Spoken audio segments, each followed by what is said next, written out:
तिकोनी के बारे में मैं आपको बता ही चुकी हूँ कि वर्वर की जात थी। तराइले भी मैंने आपको बता दिया, ये फ्रांसीसी ज़बान की सिनफ है और ये जो किस तरह से इसको तराइले को लिखा जाता है मैंने आपको तराइले भी सुनाया है। यक मिस्री भी मैंने आपको सुना दी है।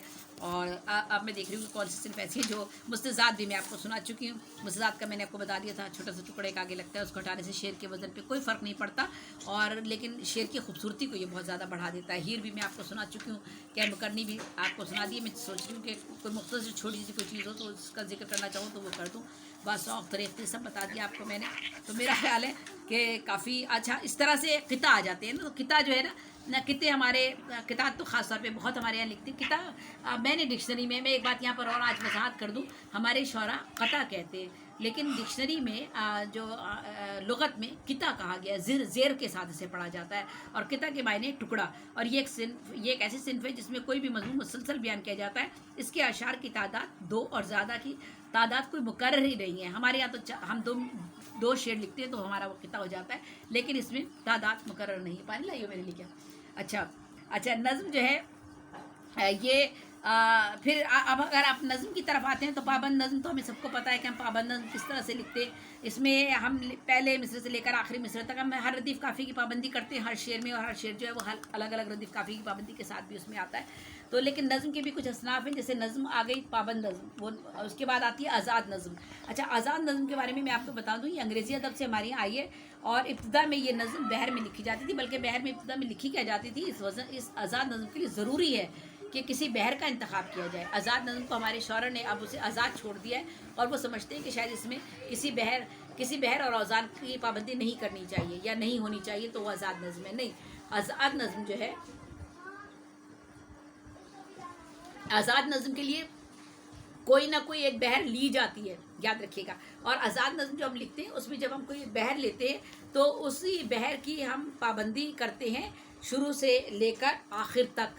और लेकिन होता यह है कि उसके हम रुकन लेते हैं उस बहर के, यानी वही रहन अगर मैं फेलन फ़ा लिया है, जिस तरह भी लिया है, तो उसका 2 रुकन अगर पहले में लिया है, 3 लिया है, तो अगले मिसरे में 2 ला सकते हैं, 4 ला सकते हैं, 2 ले सकते हैं, 1 ले सकते हैं, लेकिन बहर वही चलेगी।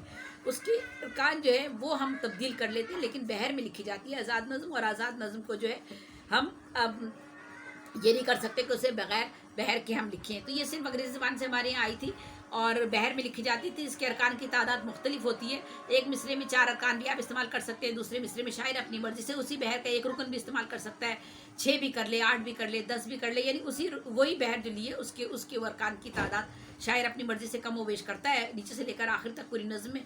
और मुसलसल वो जितने भी मिसरे लिखेगा उसमें उसी बहर की पाबंदी करेगा।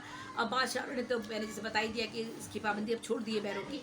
लेकिन नसरी नज़्म एक ऐसी नज़्म है जिसमें आपको किसी बहर की पाबंदी की ज़रूरत नहीं होती, और उसमें आप ना किसी वज़न की आपको पाबंदी करनी पड़ती है, ना रदीफ़ काफ़ी की आपके लिए कोई पाबंदी है।